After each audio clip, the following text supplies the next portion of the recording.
They've almost finished loading our cargo. We should be ready to depart right on schedule, or so I'm told.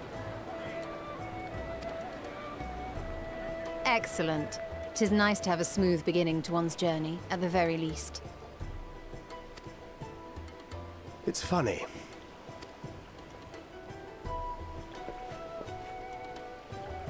Master Louis Soir came here on a ship very much like this one. And now, years later, the street urchin he befriended that day is bound for his mentor's homeland. With his mentor's grandchildren, no less. Aye. 'Tis upon reflection that every twist of time's river and fate's whims are brought into sharp relief. Thou hast matured much in the intervening years. Wert thou not caught attempting to relieve Master Louis Soir of his purse scant moments after he made landfall upon this dock?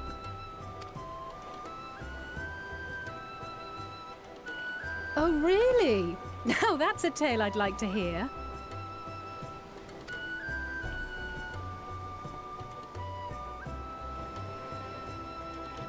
Will this be your first visit to Charlian, Sir Estinian?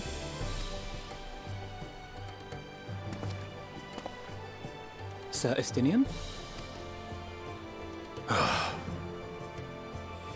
Are we strangers newly met? Why this stiff formality? I, merely meant it as a professional courtesy, since we are now colleagues in an official sense. I'd rather you dispense with the sirs, especially in private company. Or I'll be forced to respond in kind, little Lord Alphino. You've made your point, Estinian. Painfully well. Better.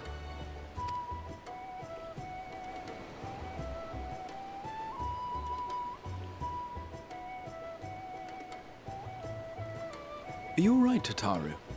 You seem positively distraught. Distraught? Me? Don't be silly. I think it's lovely that they get to see their homeland. It's just... we're trying to thwart the schemes of an army hell-bent on destroying the world. And, once again, I have to stay behind and worry that this is the last time I'll get to see my friends.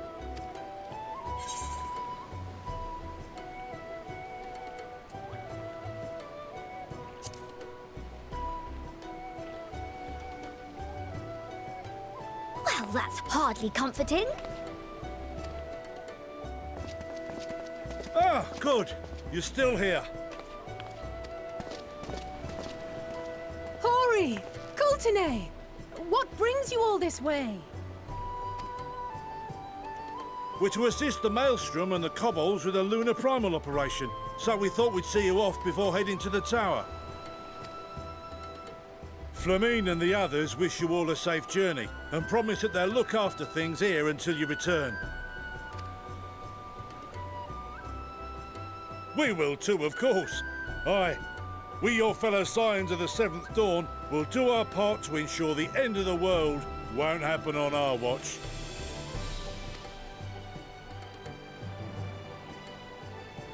We're set to sail! All aboard for Charlian!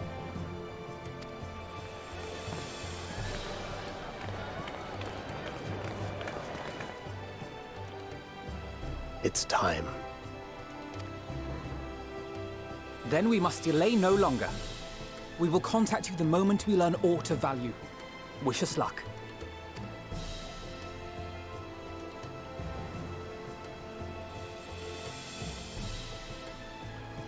Have a safe journey, and please, please, be careful.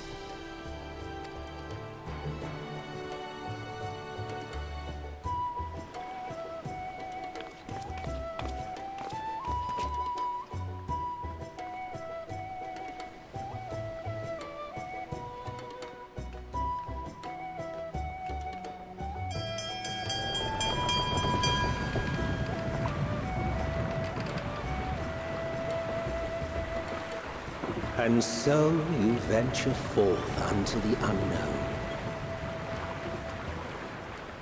A fate beyond the horizon that cannot be divined. A future undefined and in flux. In uncertain times, naught but the simplest words of wisdom will suffice.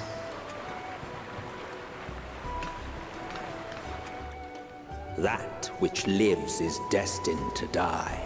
Love leads to loss. Every beginning has an end.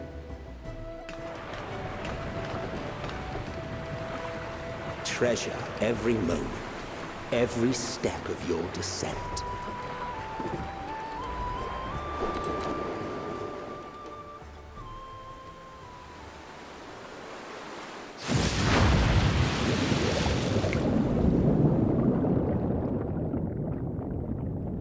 And there, in the depths where souls and stars rest, find your truth.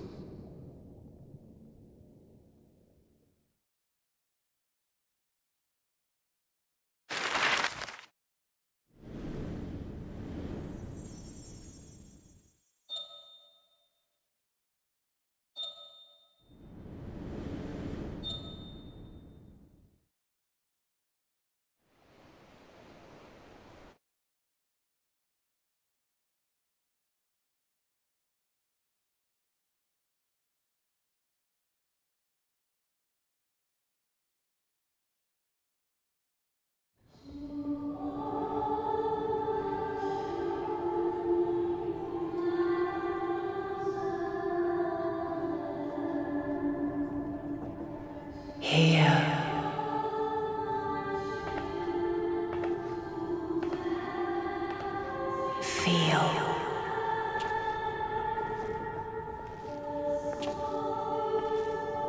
Think.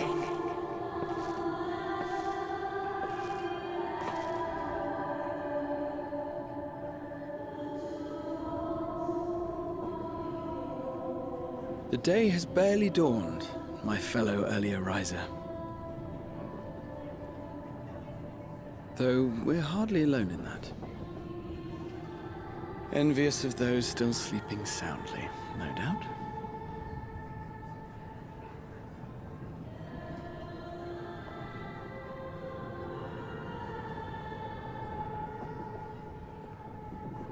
Called out to you, you say?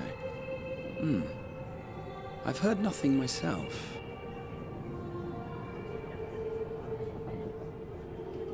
In any case, I dare say the sea air will do you good. Why not join the others on deck? Charlian should be coming into view at any moment.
My voice yet reaches you.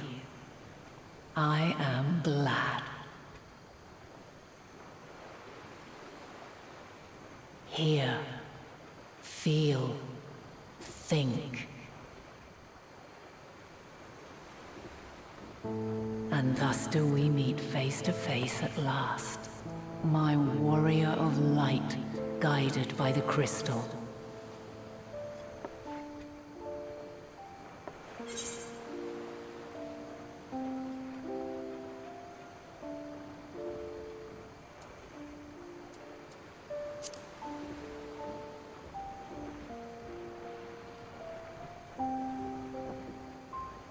You have visited the first. You have every right to say that. You have gained an understanding of what I truly am, what Eidolon has always been, a primal.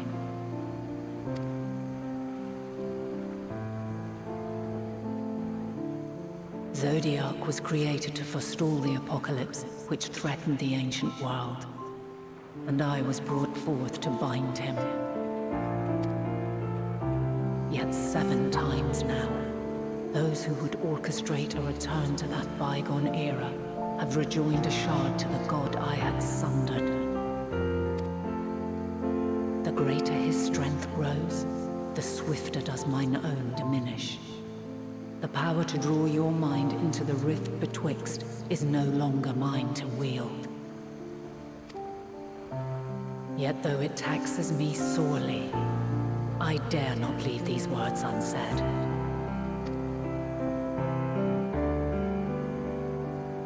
Even bereft of my guidance, you and your companions have accepted the burden of this star's troubled past. A conjunction has begun to form, an intertwining of your time and mine. Wheels shudder and turn. Conflict looms. Monumental. Which will decide the fate of this world and all life upon it.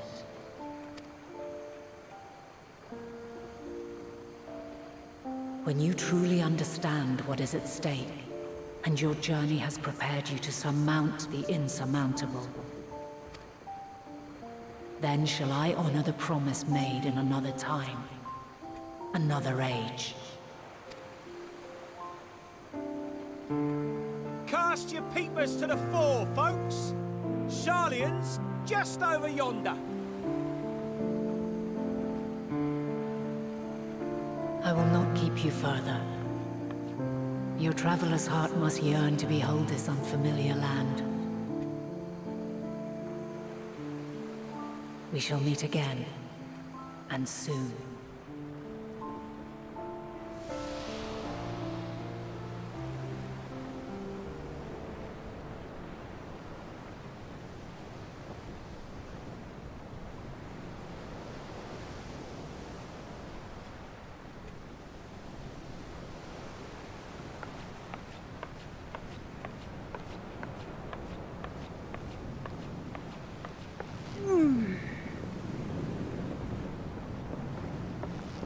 Oh, what a fine morning.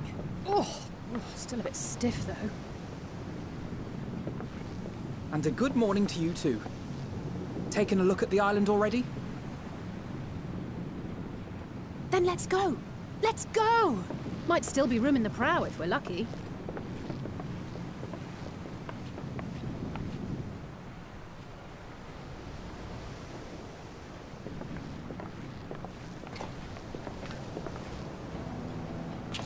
Ah, the sleepers have arisen. There she is. Good old Sharlian. Oh, I see it.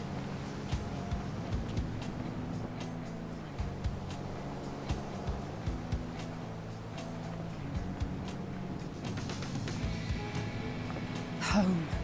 Home at last. Well, maybe not in Father's eyes. But we'll manage on our own, if we must.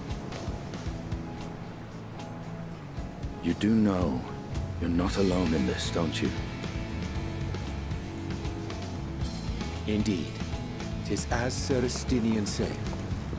Forget not the comrades who boarded this ship at your side, I prithee.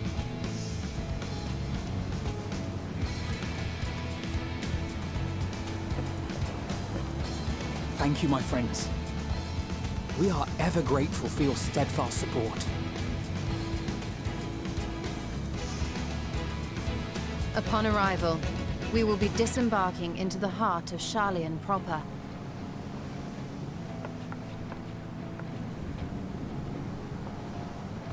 There is no greater concentration of wisdom in all the world. I am confident that somewhere within that center of knowledge and learning, we will find the answers we seek.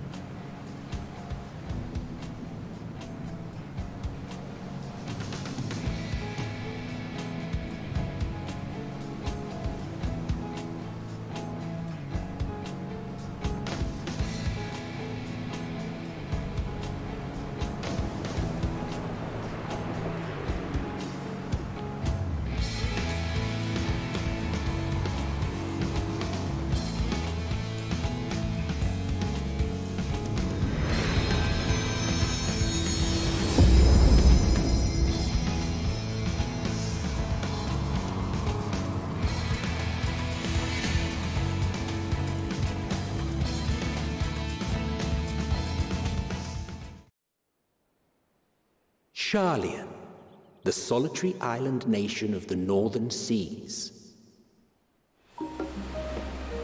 Where under the watchful gaze of Thaliak, patron deity of scholars, academics hoard all manner of knowledge and secrets. Once, they deigned to accept foreign students into a distant colony maintained in the Dravanian hinterlands. How swiftly they abandoned it once the first Garlean boot set hostile foot on Ala Megan soil. So averse to the prosecution of war, these men of wisdom, your would-be allies.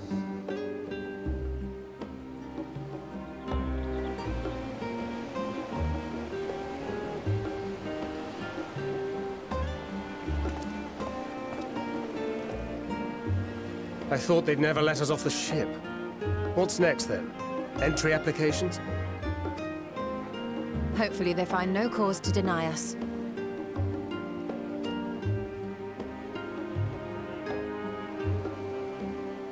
Hasn't Charlian all but severed relations with foreign powers? Those of us without direct ties, myself included, may be refused outright. 'Tis true that, as a nation, Charlian only forms trade agreements with a select few neutral countries. But from a practical standpoint, an island cannot afford to be overly strict with its borders. Especially not if that island's people are wholly devoted to the accumulation of knowledge. If one submits the proper paperwork, with satisfactory evidence of identity and intent, then foreigners may be granted entry. May. Quite. So let us be absolutely clear on these points before we proceed. The immigration officer will ask for your affiliation and your purpose of visit. Considering Charlian's views on intervention, I strongly suggest we avoid any mention of the Scions. Kral has laid the groundwork for us to act as associates of the students of Baldessian, and our ostensible reason for being here is to aid in their order's restoration.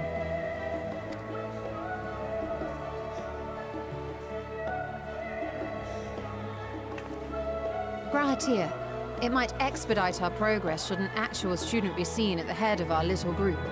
Would you mind leading the way? Of course. The immigration officers were this way, as I recall. Shall we?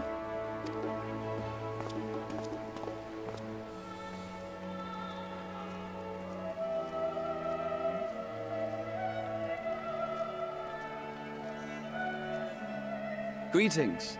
We've just arrived and are eager to make our way into the city. Would you be so kind as to process our entry applications? Certainly. I see by your mark you are an Archon.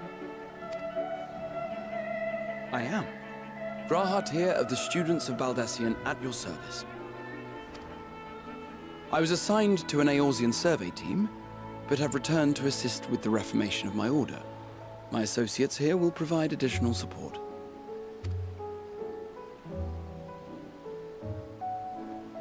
Very good. I have paperwork detailing your group and its scheduled arrival for today. And it seems some few of your companions are also Archons.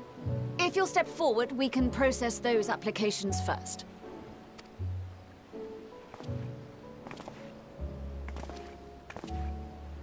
Ishtola rule.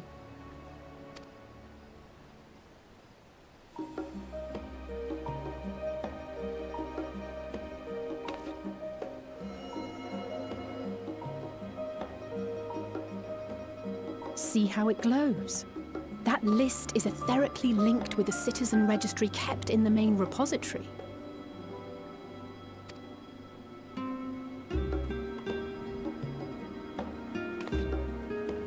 I've confirmed your status as Archons and amended your travel records accordingly. Welcome home. Now, who do we have here?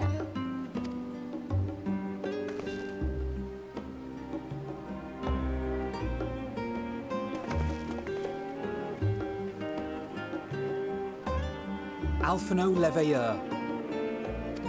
And Alizé Leveilleur.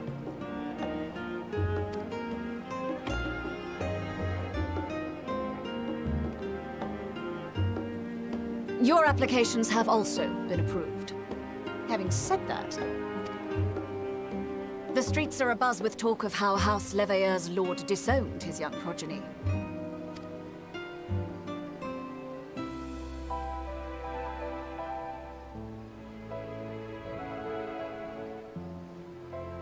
And while such personal circumstances constitute no reason to deny you entry, I urge you to avoid exacerbating your present situation. Times are quite troubled enough already. We shall keep that in mind.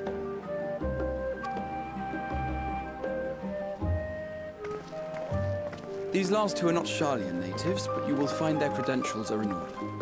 An application was made in advance.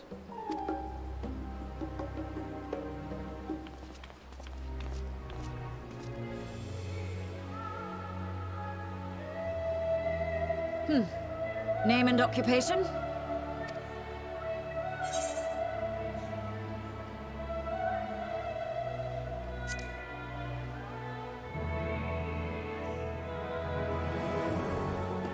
An adventurer. Well, I suppose that is considered a valid calling in your native Eorzea. And it does indeed match the profile provided. You may enter. And you, sir? Justinian Varlino, formerly of the Order of the Knights Dragoon in Ishgard. Formally, at least. And what, pray tell, is your profession now?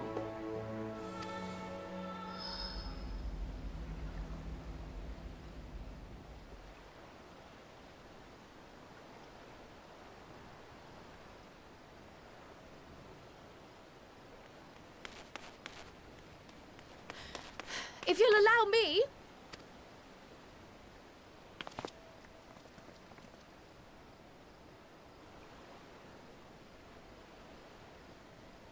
My associate is a mercenary, hired for his strength at arms. Surely you are aware of the dangers we often face on our forays into the wilderness. Mistress Baldessian, if you insist on sponsoring his entry, then so be it. But while I appreciate that desperate times call for desperate measures, I find your choice of company concerning. Be advised that even a single misstep may have severe repercussions for your organization.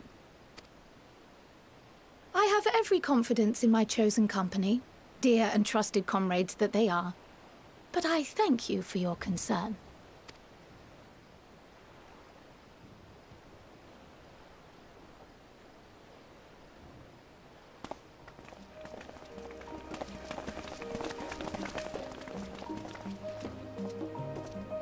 Croyle!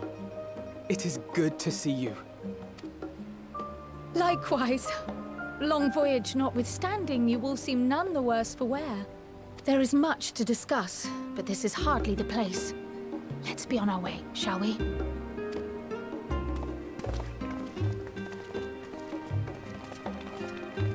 Oh!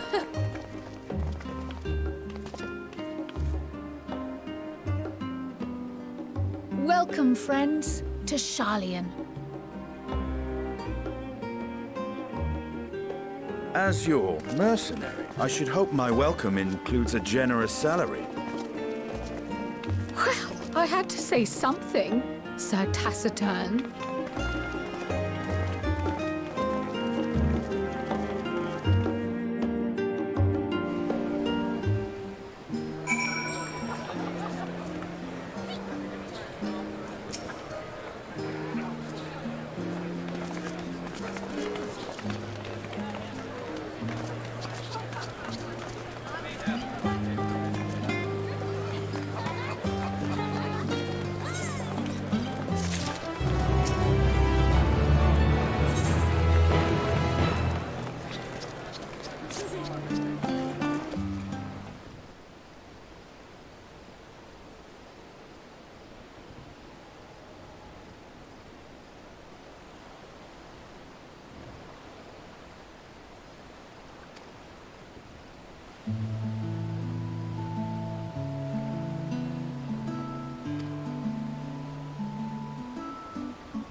Pray forgive me. I was delayed. It's fine, Urianger. We're all here now. Let's get down to business then, shall we?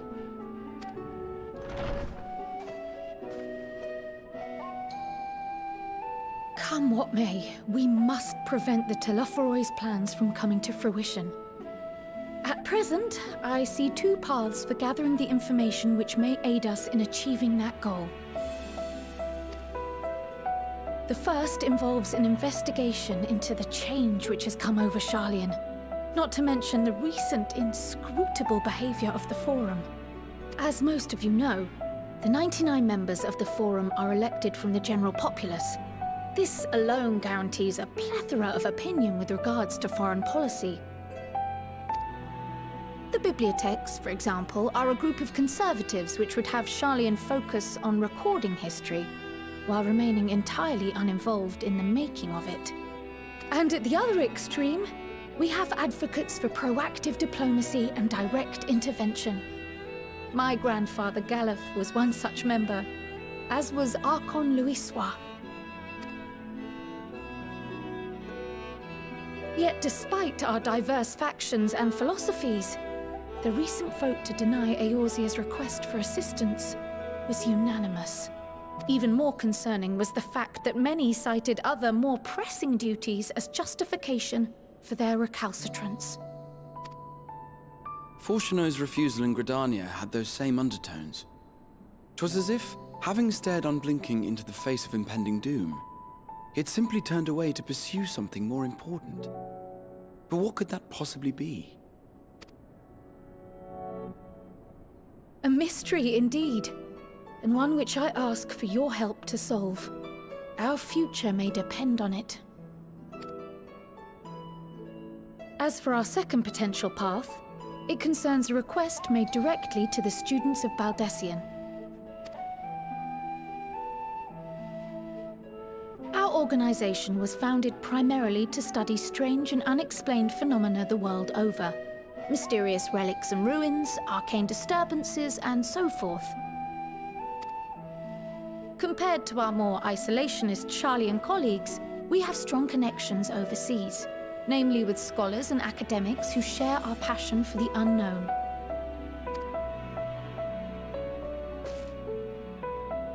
The request in question comes from one such acquaintance, Nadana, an alchemist residing in distant Thavnair.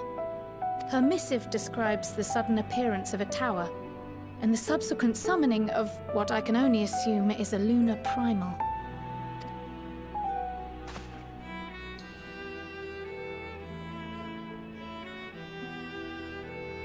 In response to this threat, the Satrap of Radzat-Han, the individual who governs the city-state, has instructed the alchemists to find a means to deal with the spire. The artisans of that land are heirs to an ancient tradition, one rather unlike that of their Uldan counterparts. 'Tis possible, nay, probable, that they have gleaned truths unattainable by Eorzea or her Far Eastern allies. They do, in fact, appear to have a strategy in mind, though it will require further research. To that end, they have requested an introduction to a capable warrior shielded by the blessing of light.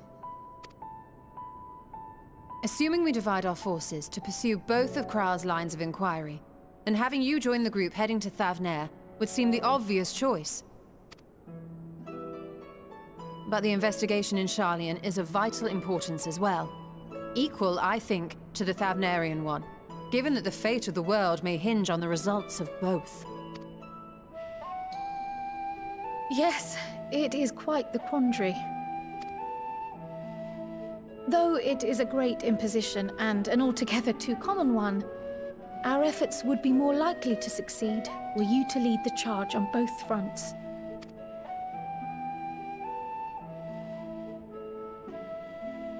You are indeed our champion. As to which task to tackle first, we will defer to your decision.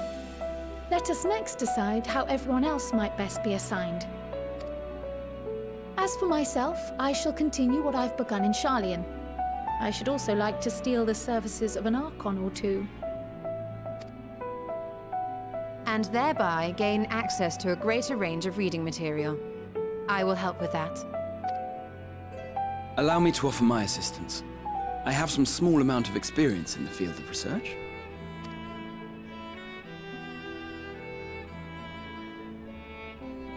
Alize and I would also like to help, if you would have us. Anything to understand even a fraction of what our father and the Forum might be thinking. Of course! The more the merrier. Right. The rest of us will make the journey to Thavner. Thoughts? Objections? I passed through Thavner on my way to infiltrate the Empire, and though I'm not qualified to give a guided tour, I did gain a sense of where things lie. I'll be happy to have you along then. So for this group, it will be you, me, and Urianger. Give me a moment afterwards, and I'll supply you with all the details of Nadana's request. Consider this hall our rendezvous point once our respective tasks are complete. May our investigations prove fruitful.